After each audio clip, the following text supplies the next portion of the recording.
नमस्कार, आदाब and hello. एक बार फिर से स्वागत है आप सभी का हमारे बेहद खास और जानकारी से भरपूर कार्यक्रम हमारे बुजुर्ग हमारा अभिमान के एक और एपिसोड में, जहां हर बार की तरह आप रूबरू होंगे हम दो स्पेशल होस्ट से, मैं लक्ष्मी और भरत दत्तू।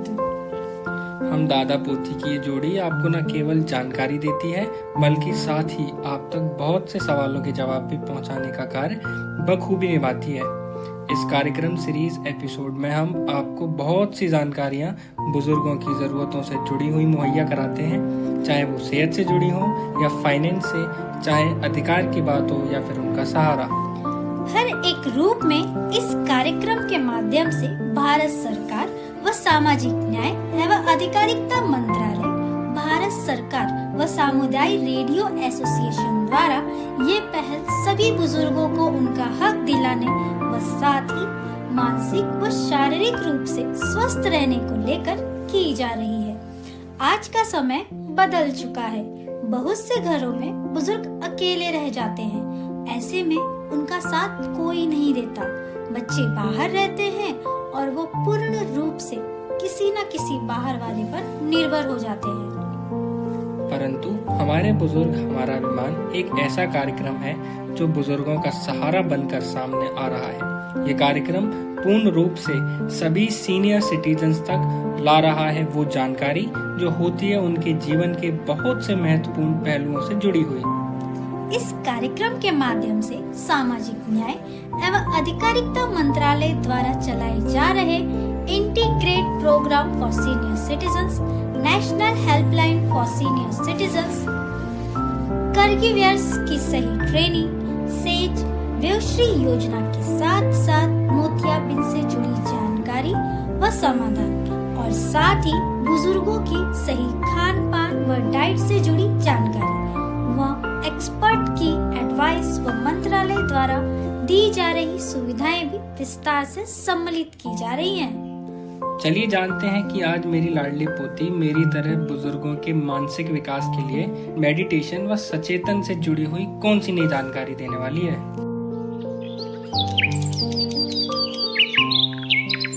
दोस्तों से मिलने के लिए टाइम निकालकर जरूर जाना चाहिए।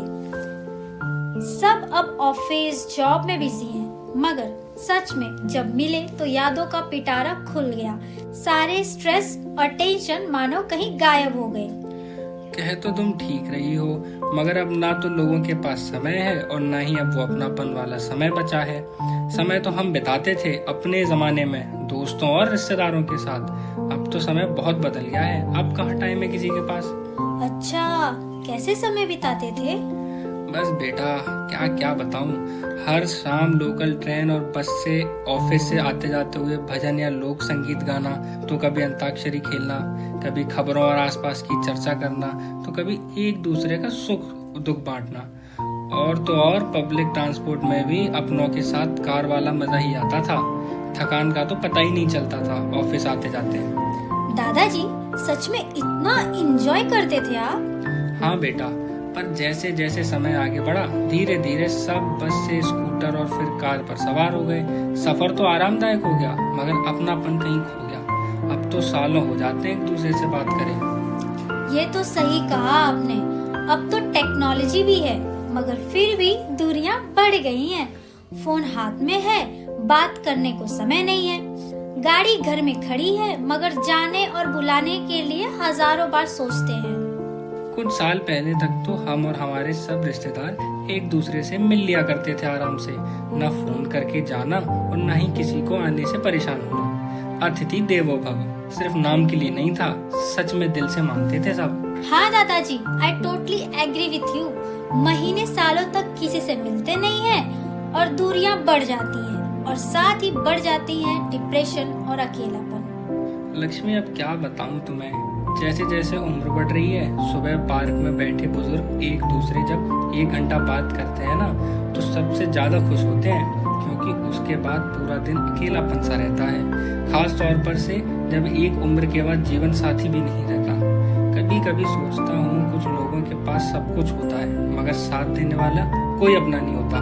जीवन की मुश्किलें और ज्यादा बढ़ती चली जाती हैं। तनाव, अकेलापन और अवसाद सब एक साथ दुश्मन के रूप में बुजुर्ग शरीर में घर कर लेते हैं।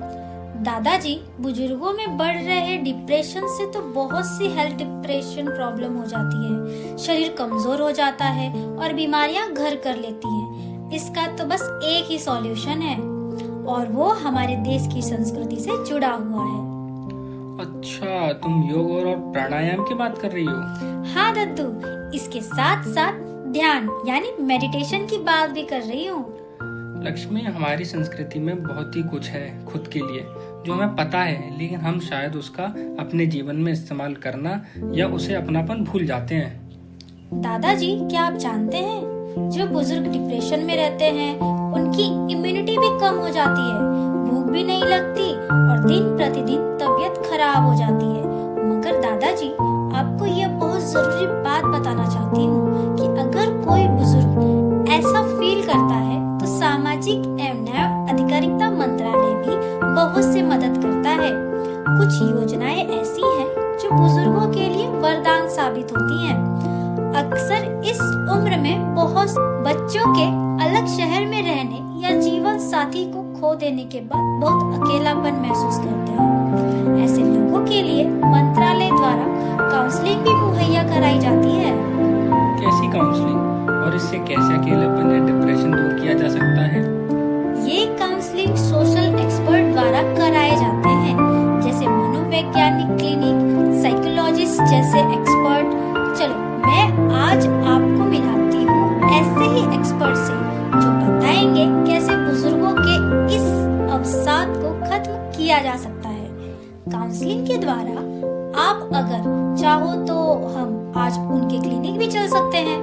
वो जरूरतमंद लोगों की मदद भी समय समय पर सेवा के रूप में करते हैं।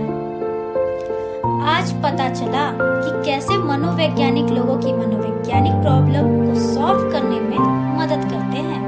हाँ भाई, ठीक बात है। जब कुछ साथ नहीं दे सकता तब कुछ खास लोग ही आते हैं जीवन में, ऊपर वाले का आशीर्वाद बनकर। सच में अक्सर दादाजी खबरें देखी हैं हमने कि बहुत से बुजुर्ग अकेलेपन का शिकार हो चुके हैं। खराब होती सेहत से वो उबर नहीं पाते। मानसिक कमजोरी धीरे धीरे पूरे शरीर को कमजोर कर देती है। लक्ष्मी, मेरे दोस्त नरेश की सेहत हार्ट ऑपरेशन के बाद काफी बेहतर होने लगी थी, मगर उससे पहले उसके बच्चे भारत छोड़ अमेरिका शिफ्ट हो गए बेहतर करियर की तलाश में, और अब अच्छे खासे नरेश डिप्रेशन को होने लगा और फिर खून प्यास भी कम होने लगी और फिर ध्यान रखने वाला भी कोई नहीं था, तो हार्ट सर्जरी से जुड़ी समस्याएं हो गई। अब अगर कोई उसे टाइम से MS JE स्कीम्स के विषय में जानकारी दे देता तो शायद वो भी जल्दी रिकवर कर पाता। अब अमेरिका में अकेला हो जाता है, बच्चे सब आसपास हैं, मगर फिर भी अपना देश तो अपना ही होता है। यहाँ का मौसम, यहाँ का खाना, यहाँ की बोली, सब कुछ उसे बहुत याद आता है। और तो और अवसाद फिर से एक बार उसके जीवन में आ चुका है, जिससे निकल पाना अब संभव हो भी पाएगा या नहीं, पता नहीं। दादाजी, क्या आप जानते हैं सेल्फ हेल्प के लिए और मन को शांत रखने के लिए भी बहुत जरूरी मेडिटेशन यानी ध्यान। सही कहा तुमने। मेडिटेशन यदि सही से किया जाए तो मेंटल हेल्थ बहुत स्ट्रांग हो जाती है। मैं व्यथित भी नहीं होता और गलत ख्याल या सोच नेगेटिव भी नहीं होती। और 60 के बाद वैसे भी मुझे लगता है रिटायरमेंट प्लान की कंपलसरी हिस्सा होना चाहिए ये। अगर नहीं किया ध्यान तो खो सकता है सारा ज्ञान। वाह दादाजी, शायरी। हाँ, मेडिटेशन के साथ साथ योग भी हमारे जीवन को सही दिशा और एकाग्रता देता है, यानी फोकस। तो उम्र कोई भी हो, योग और meditation a must for everyone. आज तो आप बड़ी कमाल की बात कर रहे हैं दादाजी। अच्छा चलो, इसी बात पर आज योग और मेडिटेशन के बारे में डिटेल बताते हैं सभी को, वो भी एक्सपर्ट से बातचीत के जरिए। देखा दद्दू, कितनी जरूरी इस लाइफ को सही ट्रैक पर चलाने के लिए मेडिटेशन और योग। क्योंकि अगर शांत मन से हम काम करेंगे तो जीवन की गाड़ी ठीक स्पीड और माइलेज के साथ चलेगी। क्या बात है, तुम तो बिल्कुल इंजीनियर की तरह बात कर रही हो, वो भी लाइफ की इंजीनियरिंग के बारे में। थैंक्स दद्दू। होपफुली अब बताओगे अपने सभी साथियों को कि अकेलेपन का सबसे अच्छा साथी योग और मेडिटेशन है। जल्दी ही अपने दोस्तों की बैठक करता हूँ और उसमें सारी जानकारी साझा करूँगा कि कैसे इस बहुत बड़ी मगर अनदेखी प्रॉब्लम को आसानी से हल किया जा सकता है। दद्दू, साथ ही और भी जानकारियाँ दे दीजिए उन्हें योजनाओं के बारे में, याद है ना? बिल्कुल याद है। वरिष्ठ नागरिकों के लिए एकीकृत कार्यक्रम। यह कार्यक्रम वरिष्ठ नागरिकों की भलाई के लिए समग्र दृष्टिकोण प्रदान करता है। इसका उद्देश्य उनकी सामाजिक, शारीरिक और मानसिक आवश्यकताओं को पूरा करना है। इसमें स्वास्थ्य सेवाएं, मनोरंजन गतिविधियां और सामुदायिक भागीदारी को बढ़ावा दिया जाता है। वरिष्ठ नागरिक हेल्पलाइन 14567 वरिष्ठ नागरिक की समस्याओं का तुरंत समाधान करने के लिए यह हेल्पलाइन उपलब्ध है। यह हेल्पलाइन उन्हें कानूनी सहायता, स्वास्थ्य सेवाएं और आपातकालीन सहायता प्रदान कराती है। यदि कोई वरिष्ठ नागरिक परेशानी में हो तो वो 14567 पर कॉल कर सकते हैं। जेरियाट्रिक केयर गिवर्स प्रशिक्षण। वरिष्ठ नागरिकों की विशेष देखभाल के लिए प्रशिक्षित केयर गिवर्स की आवश्यकता होती है। इस कार्यक्रम के तहत केयर गिवर्स को बुजुर्ग की शारीरिक, मानसिक और भावनात्मक देखभाल करने का प्रशिक्षण दिया जाता है। यह कदम बुजुर्गों के जीवन को बेहतर बनाने में सहायक है। Senior care engine growth engine SAGE ये पहल वरिष्ठ नागरिकों की सेवाओं और उत्पादों के लिए नए अवसर प्रदान कराती है। SAGE के माध्यम से निजी और सरकारी संगठनों को वरिष्ठ नागरिकों के लिए बेहद सुविधाएं विकसित कराने के लिए प्रेरित किया जाता है। राष्ट्रीय वयोश्री योजना। इस योजना के तहत गरीब वरिष्ठ नागरिकों को सहायक उपकरण जैसे चश्मे, श्रवण यंत्र और फॉकर मुफ्त में प्रदान किए जाते हैं। यह उनके जीवन को आत्मनिर्भर और सुखद बनाने में मदद करता है।